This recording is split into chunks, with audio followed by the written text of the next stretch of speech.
तेव्हा अभिमानानं आणि आमची नावं जी आहेत ती बोर्डावर झळकव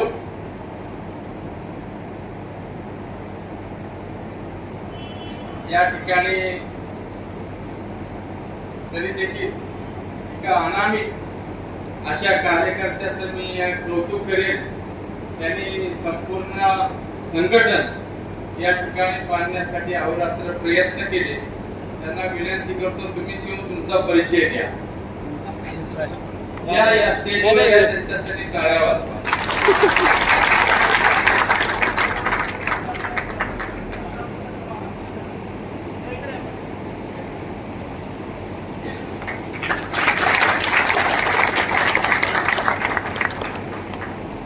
त्यांची सर्व सहकारी म्हणजे मला नावं दिली असती तर बरं झालं असतं जरा सगळे. मुकेची कोळी, भूषण उदावंत, गोकुळ साळुंखे, मुकेची बिरारी, अनिलजी नाईक, नानासाहेब पंढरीनाथ ठाकूर, बाकी सर्व सहकारी मित्रांनो तुमचं मनापासून मी अभिनंदन करतो. आपण अतिशय चांगल्या पद्धतीनं वेगवेगळ्या उद्योगातील त्याचप्रमाणे वीज तांत्रिक विभागातील, महाराष्ट्र कामगार कल्याण मंडळातील, जळगाव महानगरपालिकेतील या ठिकाणच्या काही इंडस्ट्रीमधील काही प्रतिनिधी प्रत्येक विभागातून 4 प्रतिनिधी 5 प्रतिनिधी या ठिकाणी आले. बहुतांश वीज तांत्रिक विभागातील जळगाव जिल्ह्यातील कर्मचारी या ठिकाणी आले. तुम्हा सर्वांचं मी मनापासून स्वागत करतो. महाराष्ट्र कामगार कल्याण मंडळ या विभागाच्या पार्ट टाइम फुल टाइम सर्वच अधिकारी, प्रतिनिधी, पदाधिकारी सर्वांचे मी मनापासून स्वागत करतो. पत्रकार बंधू या ठिकाणी आले, आपलंही मनापासून स्वागत करतो. महाराष्ट्र राज्यामध्ये राष्ट्रीय श्रमिक आघाडीचं काम गेली 30 वर्षापूर्वी आपण हातामध्ये घेतलं. आज जेव्हा सुरुवात केली तेव्हा 1200 कामगारांपासून सुरुवात झाली. आज 1 लाखाच्या वर राष्ट्रीय श्रमिक आघाडीचे सभासदत्व गेलं. आज जळगाव मध्ये या शहरामध्ये येत असताना मला अनेकांनी अनेक अडचणी सांगितल्या. मी कालच आपल्या पत्रकार परिषदेमध्ये सांगितलं की कंत्राट निर्मूलन आणि नियमन कायद्याचा पुरेपूर दुरुपयोग करून काही एजंट लोकांनी या राज्यातल्या नव्हे तर या देशातल्या तरुण युवकांचं, श्रमिकांचं कंत्राटी पद्धतीवर बेकायदेशीर नेमणूक करून शोषण करून त्यांचं आयुष्य उद्ध्वस्त केलं. स्वातंत्र्योत्तर काळामध्ये मी समजत होतो ते गोरे होते, इंग्रज समाजाचं शोषण करत होते. परंतु आज दुर्दैव आहे की आमचेच लोक आमचं शोषण करत आहेत आणि ज्यांना प्रशासक म्हणून नियुक्त केले, ज्यांना IAS चा दर्जा दिला, ज्यांना आम्ही निवडून दिलेला आहे, असेच काही लोक या कायद्याकडे डॉक्टर बाबासाहेब आंबेडकरांनी दिलेल्या संविधानाचा त्या ठिकाणी एका बाजूला त्या संविधानाचं पूजन करतात आणि तेच संविधान पायदळी तुडवलं जातंय. या गोरगरिबांचं शोषण करून हा असा माझा आरोप आहे. मित्रांनो, आज ज्या ठिकाणी तुम्ही काम करता या ठिकाणी काही वीज तांत्रिक कंपनीचे कामगार या ठिकाणी आलेत, काही महापालिकेचे आहेत, काही इंडस्ट्री मध्ये आलेत. मी तुम्हाला वीज तांत्रिक कर्मचाऱ्यांना सांगतो की ज्या ठिकाणी तुम्ही काम करताय ते वीज तांत्रिक कर्मचाऱ्याचा पगार हा 7व्या वेतन आयोगाप्रमाणे 52,000. त्याला अपघात झाला, ऍक्सिडेंट झाला तर पूर्ण इन्शुरन्स आहे. हार्ट डॅमेज झाला तर लाखो रुपयांची नुकसान भरपाई आहे. पेन्शन सुरू होते.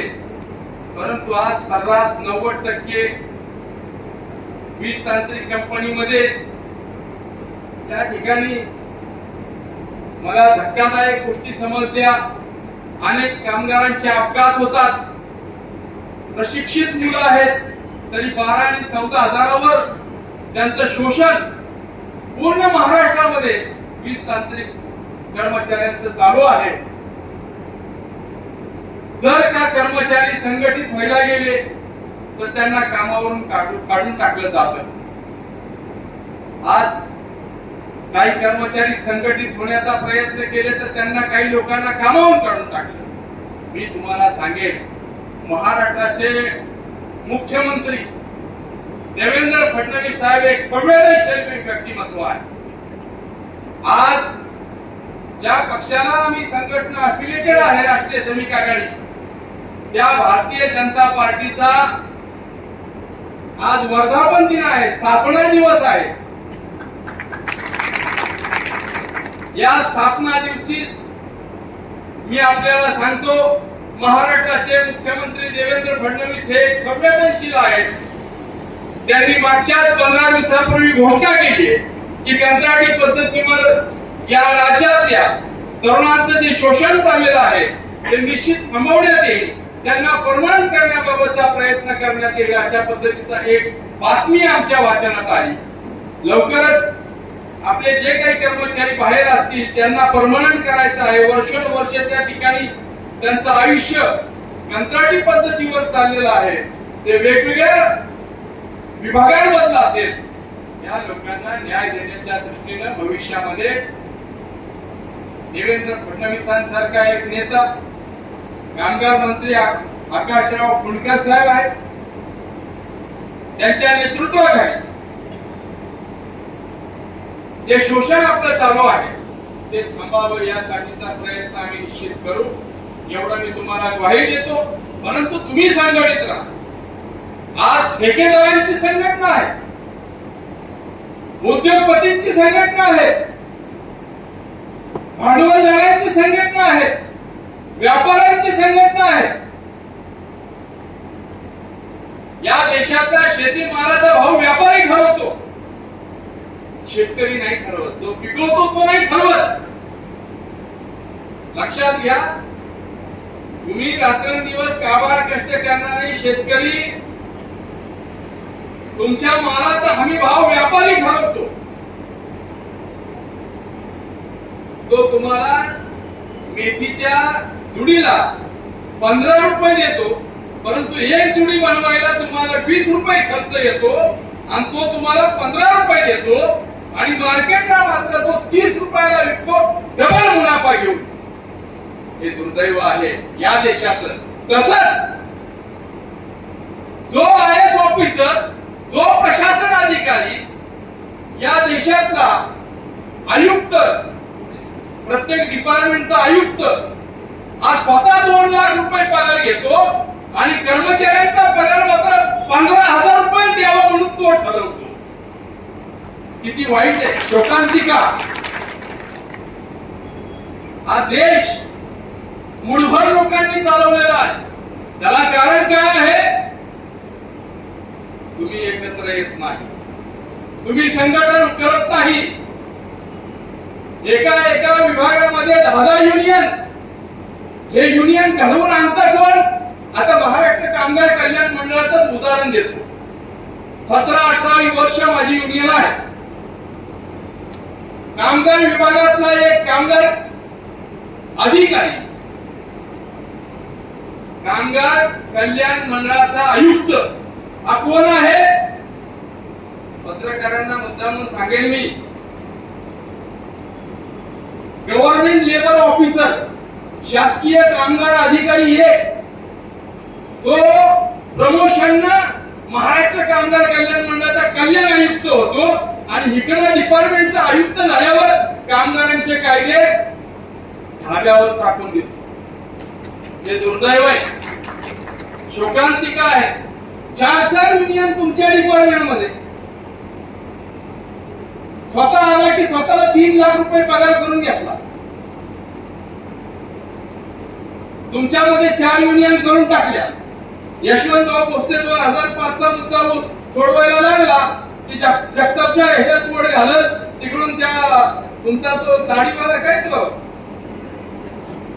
बच्चू कडू त्यालाच उचकवत हा कल्याण आयुक्त तिसरा केनीकर आता आमचा आमदार झाला, त्याला उचकवून टाकेल आणि भांडा लावून युनियन मध्ये प्रश्न तसाच भिजत ठेवेल. तसंच एमएससीबी मध्ये सुद्धा 50 युनियन, प्रत्येक जण म्हणतो माझीच युनियन.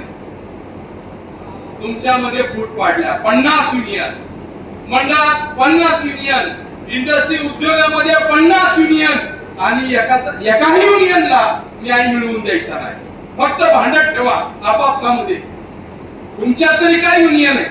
नाही, मी त्या युनियनचा नाही, मी कशाला जाऊ? अरे येड्या, ज्याच्या जो बाप तुला 15-20 वर्ष युनियन म्हणून सांभाळतो, तो जर खैला घालत नसेल तर जो घालतोय तिकडे पळ ना. सारा हिशोब आहे. जोशी साहेब, जोपर्यंत श्रमिक एकत्र येत नाही, जोपर्यंत या देशातला शेतकरी एकत्र येत नाही, तोपर्यंत समाजामध्ये जसं 150 वर्ष मुठभर इंग्रजांनी राज्य केलं, त्याच पद्धतीनं मुठभर भांडवलदार या आमच्या शासनकर्त्यांना हाताशी धरून तुम्हाला गुलाम केल्याशिवाय राहणार नाहीत. हे वाक्य माझं लिहून घ्या, लक्षात ठेवा. त्यासाठी उठा, एकत्र या, पेटा. अरे कायदे डॉक्टर बाबासाहेब आंबेडकरांनी तुम्हाला संविधानाने दिले. 240 दिवस तुम्ही सलग काम केलं की परमनंट तुम्हाला केलंच पाहिजे, हा कायदा आहे. 240 दिवस तुम्ही सलग काम केलं की तुम्हाला परमनंट केलं पाहिजे आणि परमनंट कामगाराप्रमाणे तुम्हाला पगार दिलाच पाहिजे. महाराष्ट्रामध्ये 20 तांत्रिक कामगार 50,000च्या वर आहे. कंत्राटी कामगार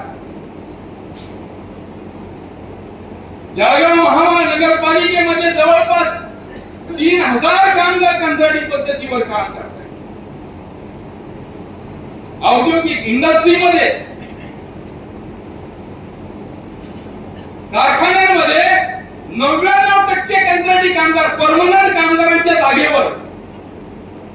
जीआरची झेरॉक्स काढायला आणली का जरा? तुम्हाला आज मोठा धक्कादायक आज मी बातमी देणार आहे.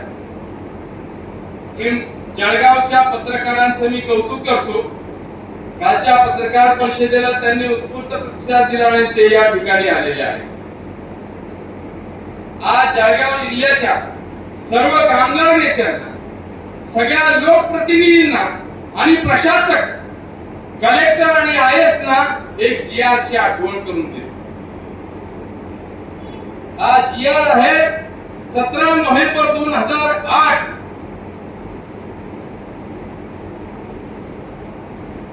Providing priority in employment to minimum 80% local persons in all micro, small, medium, large and mega industrial enterprises.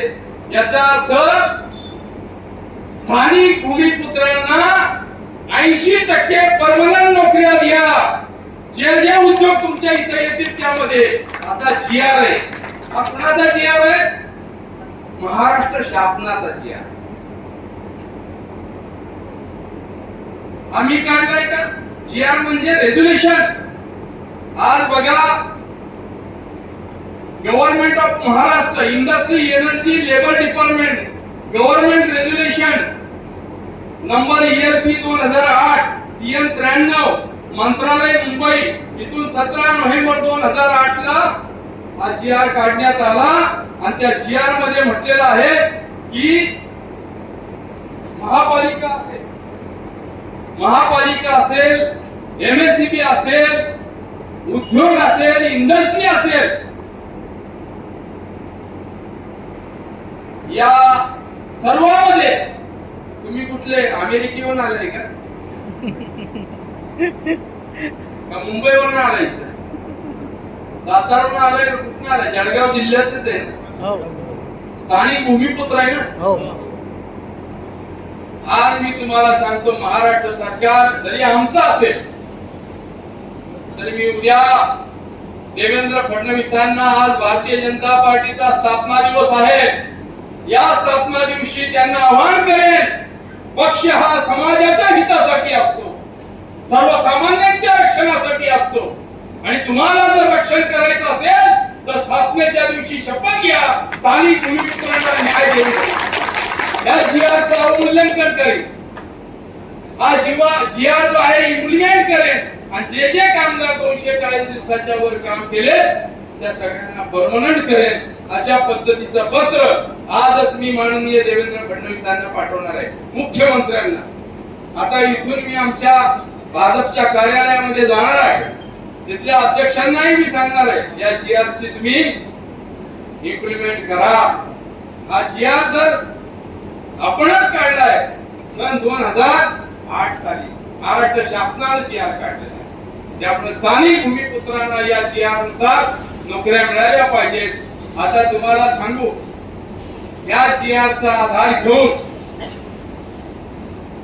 तुम्हा सर्वांना परमनंट करण्यासाठी जरी इंडस्ट्रियल कोर्टामध्ये एक वेगळी मॅटर चालू असेल तर महाराष्ट्रातल्या 20 तांत्रिक कर्मचाऱ्यांसाठी आणि इतर उद्योगातील मुख्यत्वे 20 तांत्रिक या सर्व कर्मचाऱ्यांना या जीआर नुसार न्याय द्या म्हणून येत्या 15 दिवसाच्या आतमध्ये मी मुंबई उच्च न्यायालयामध्ये याचिका दाखल करतो आहे.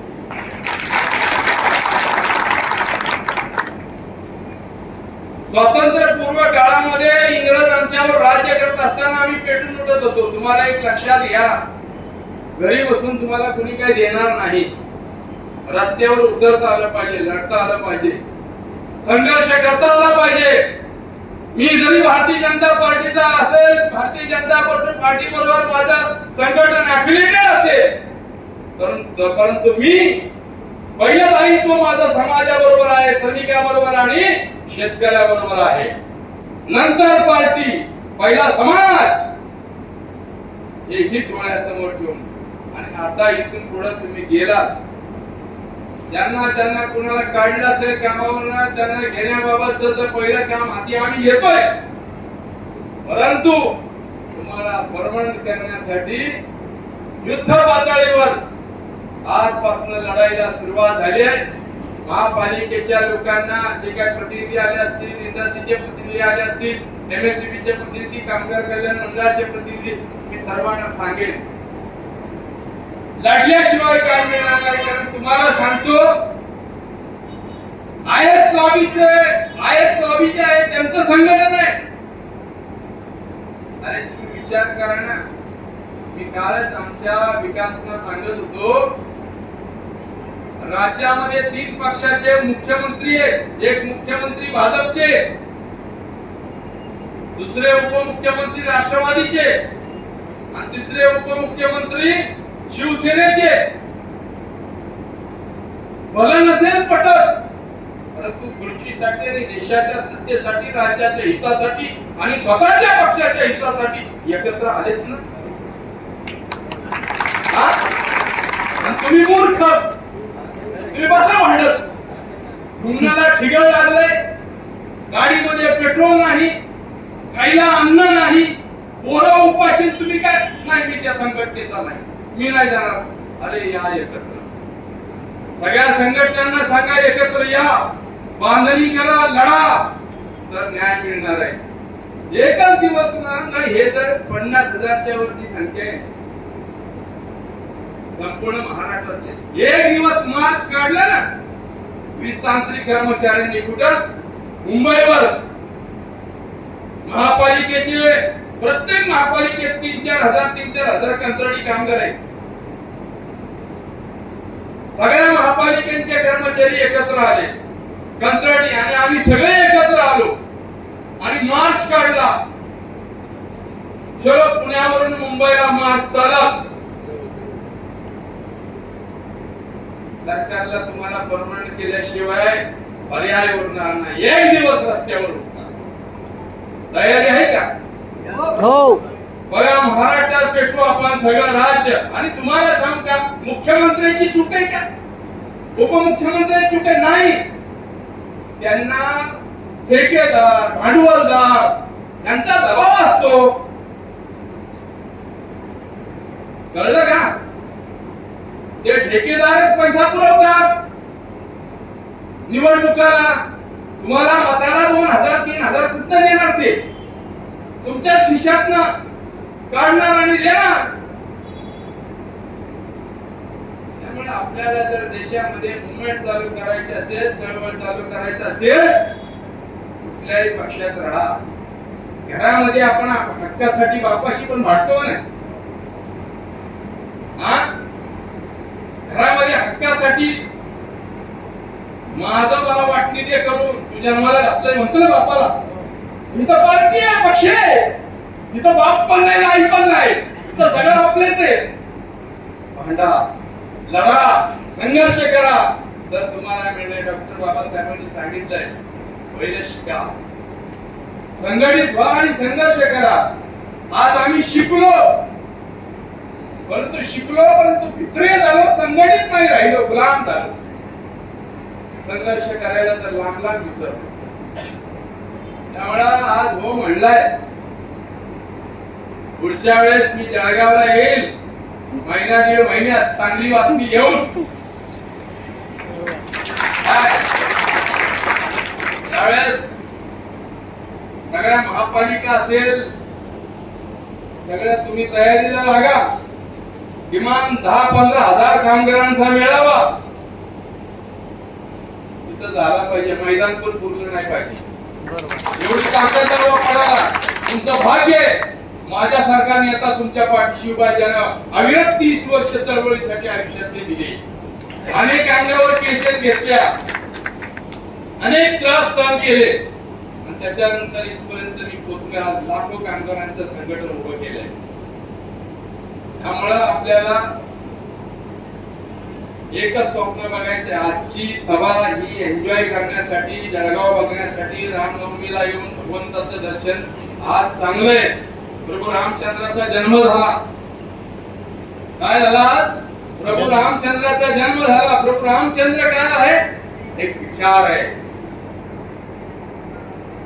कशासाठी जन्म घेतला प्रभू रामचंद्राने? भगवंतानी जन्म घेतला, नारायणाने,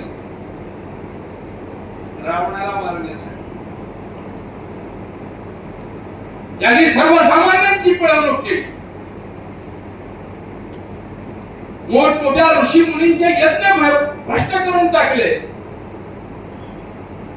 सर्वसामान्यांवर आक्रमण केली, संपूर्ण जगावरती, संपूर्ण पाताल, काय काय म्हणतात ते, आप, तेज, वायू, आकाश, सर्वांवरती विजय प्राप्त करण्याचा प्रण केला. आणि सर्व जीवांवर, इवन इंद्राला पण आत टाकलं त्याने. तो रावण, सगळे देव घाबरले, सर्वसामान्य टेन्शनला आले. त्यांनी आराधना केली भगवंताची, आणि नारायणाकडे मग ब्रह्मा, विष्णू आणि महेश गेले आणि म्हणाले, प्रभू यदा यदा हि धर्मस्य ग्लानिर्भवति भारताभ्युत्थानं धर्मस्य तदात्मानं सृजाम्यहं पवित्राणाय साधनां विनाशाय च दुष्कृतां धर्म संस्थापनार्थाय संभवामि युगे युगे. जेव्हा जेव्हा या पृथ्वी तलावर सर्वसामान्यांचा ऱ्हास होतो, विचारांचा ऱ्हास होतो, त्यांची पिळवणूक होते, त्यांना गुलाम केलं जातं, अधःपतन होतं, धर्माचं अधःपतन होतं, तेव्हा तेव्हा तुम्ही जन्माला घेताना त्या रावणानं या ठिकाणी हाहाकार माजवलाय. तुम्ही जन्माला या इंद्राला पण आत टाकले, सगळे देव आत टाकले. आता ते जामिनावर बाहेर यायला साठी आम्ही थांबलोय. जामीनदार कोण झालं? ब्रह्मा आणि शंकर जामीनदार झाले, तेव्हा त्यांना सोडलं आणि इकडे आराधना केली विष्णू भगवंताला. उठा, महालक्ष्मीला सांगितलं उठा, जा पृथ्वीत राहा. तेव्हा राजा दशरथाच्या पोटी जन्माला आले, नारायण तिथे जन्म घेतला. प्रभू रामचंद्रांच्या, प्रभू दशरथाच्या घरी प्रभू रामचंद्रांनी जन्म घेतला आणि सीता मैयांनी जनक राजाकडे जन्म घेतला. आणि त्यातून पुढचा इतिहास तयार झाला. आता तर आपल्याला रावणाला खलास करायचा असेल, रावण ही एक प्रवृत्ती होती. आज सकाळी टीव्ही लावला पेपर वाचला, फक्त रावणच दिसतात एकमेकाशी भांडताना. म्हणताय ना रावण तो असा तो तसा, तुम्ही कुठे?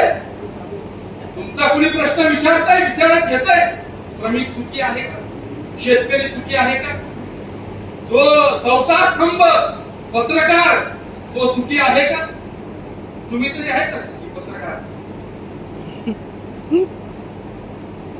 ज्याची बातमी टाकायची त्याला जाहिरात मागायला जायचं, ज्याला लावायचा घोडा जो चोर आहे त्याची बातमी टाकायची त्यालाच म्हणायचं साहेब वर्धापन दिले. तो म्हणणार का बातमी टाकतो माझी आणि मलाच मागा येतो.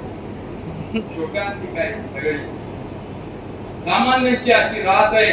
त्यामुळं आज जन्म कुणाचा झालाय? प्रभू रामचंद्रांचा जन्म झालाय.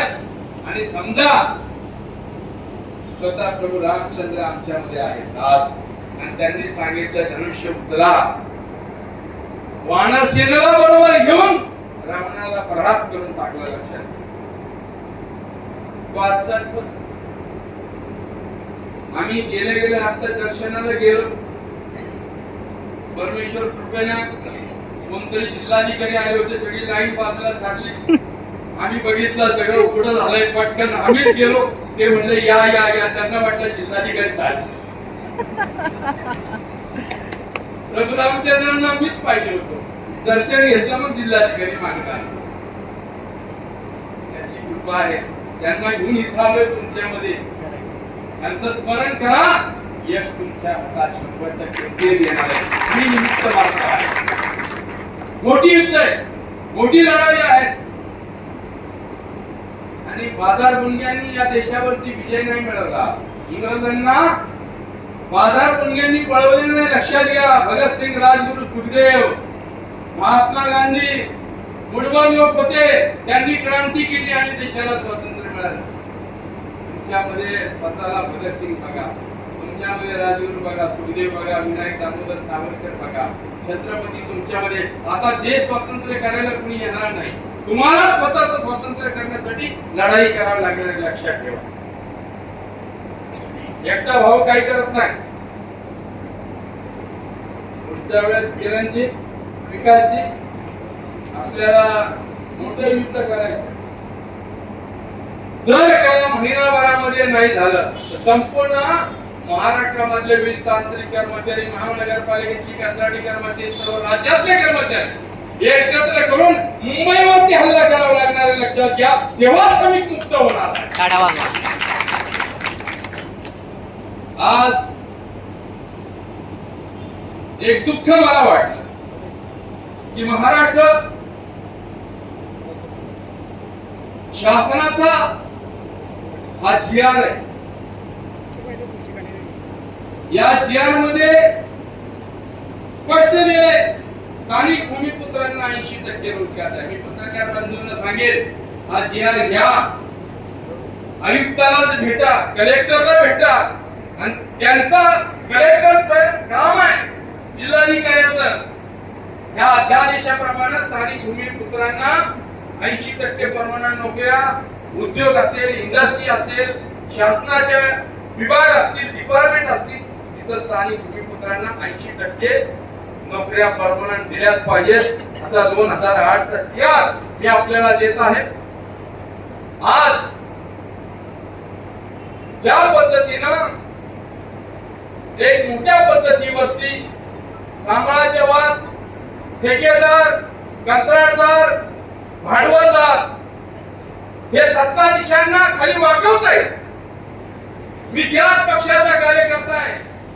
मी आज तुम्हाला सांगेन,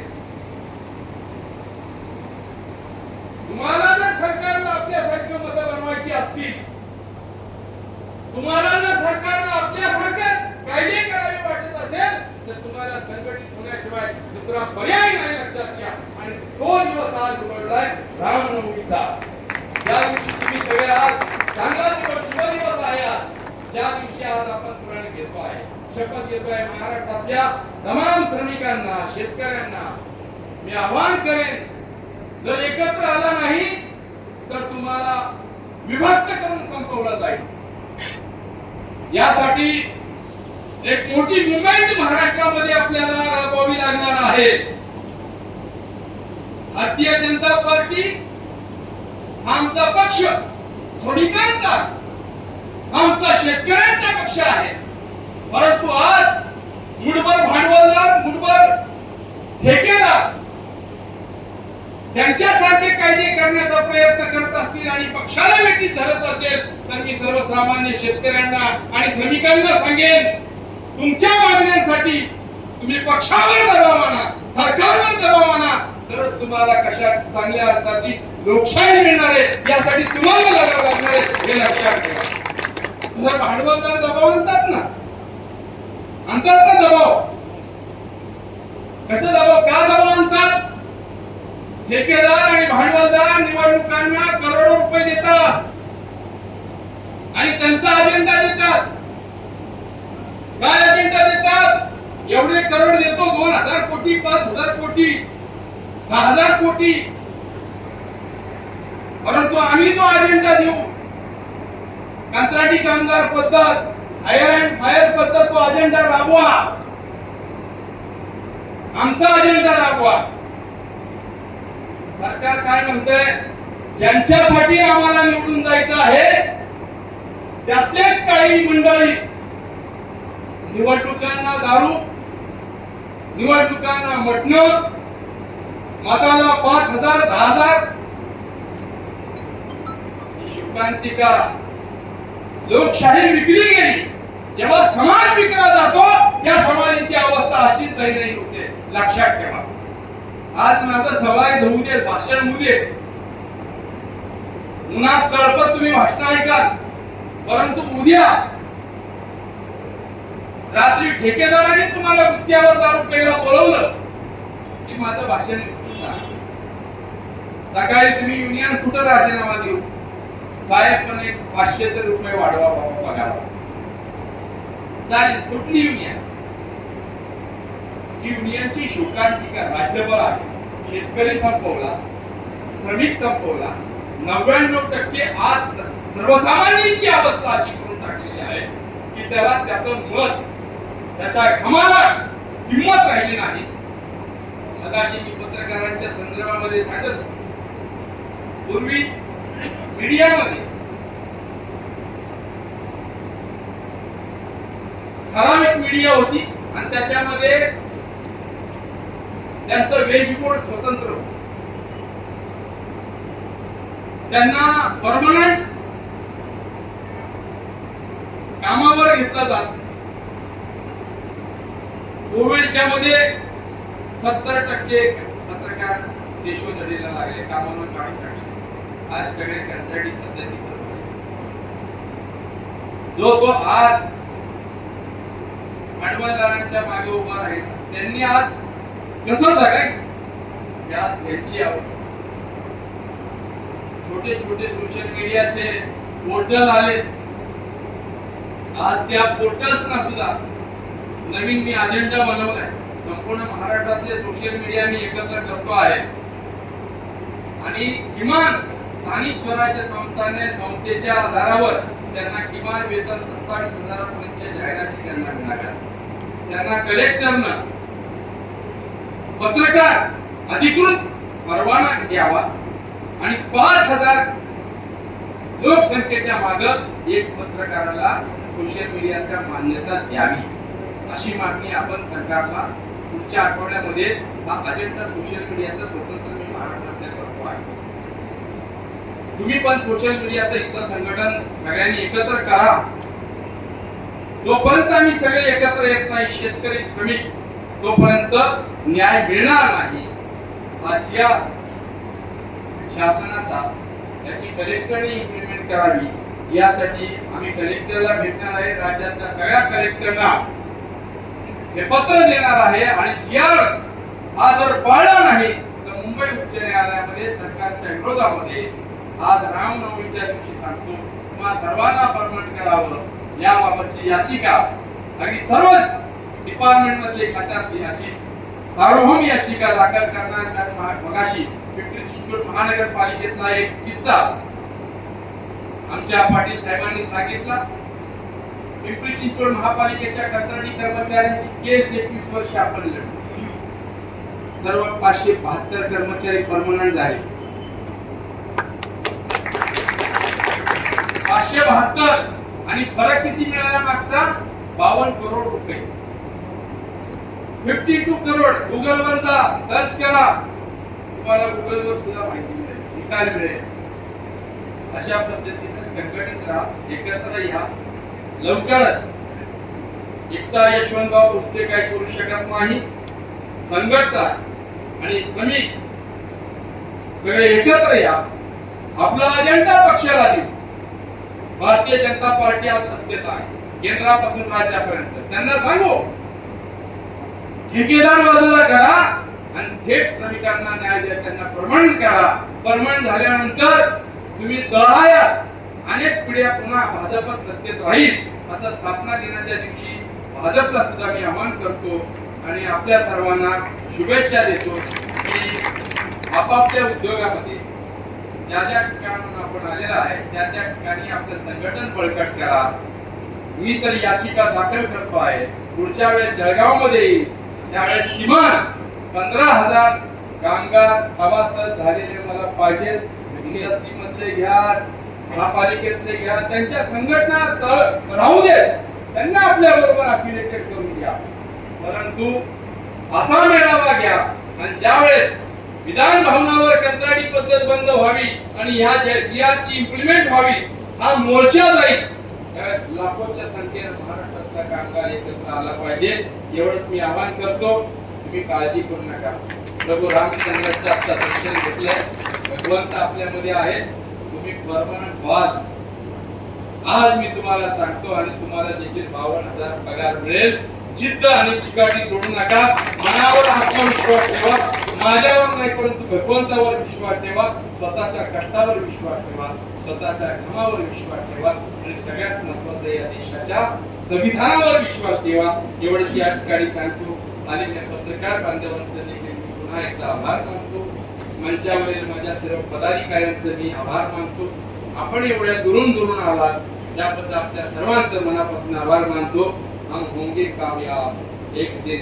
मन में है विश्वास, पूरा है विश्वास, हम होंगे कामयाब एक दिन. ही जिद्द मनाशी बाळगा. इथून जा आणि एक एक लोकांना बरोबर जोडा.